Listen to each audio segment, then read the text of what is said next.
BNP চেয়ারপারসনের পররাষ্ট্র বিষয়ক উপদেষ্টা কমিটির বিশেষ সহকারী ইশরাক হোসেন বলেছেন, বিএনপি শহীদ জিয়ার দল। এই দল কেবল সাধারণ মানুষের কাছেই দায়বদ্ধ থাকবে।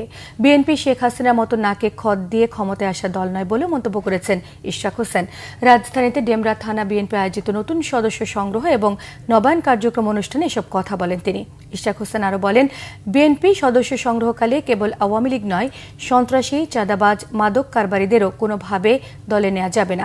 যারা বিএনপির নাম ব্যবহার করে চাঁদাবাজি করে দলের ভাবমূর্তি নষ্ট করছে, তাদের সদস্যপদ নবায়নের ক্ষেত্রে চিন্তা ভাবনা করতে হবে বলেও মন্তব্য করেছেন তিনি। দলটির নেতারা বলেন, আগামী নির্বাচন বিএনপির জন্য খুবই গুরুত্বপূর্ণ।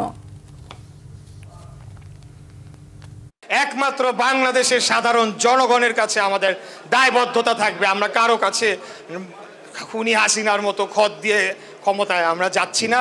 আমার বিশ্বাস যে আগামী নির্বাচনে বাংলাদেশের জনগণ ধানের শীষে উপরে আস্থা রাখ। শুধু যে আওয়ামী লীগকে বাদ দিতে হবে তা না, এলাকার যারা সন্ত্রাসী, মাদক ব্যবসায়ী, চাঁদাবাজ, অস্ত্রবাজ, যারা কোনো দল করে না, যে কোনো দলের ব্যানার ব্যবহার করে তারা অপকর্ম করে, তারা জনগণকে অত্যাচার নির্যাতন করে, তাদেরকেও কিন্তু আমাদেরকে বেছে বেছে এই সদস্য সংগ্রহ কার্যক্রম থেকে বাদ দিতে হবে।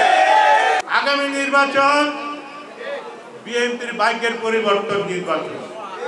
এই নির্বাচনকে যদি কোনো ষড়যন্ত্র করে ভারতের রয়্যাল এজেন্টরা যদি বানচাল করতে পারে, তাহলে বিএনপির দুঃখের আর সীমা থাকবে না।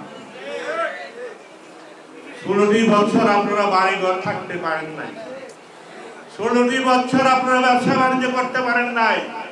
সব আওয়ামী লীগ আপনাদের ব্যবসা বাণিজ্য জমি জমা কেড়ে নিয়েছে।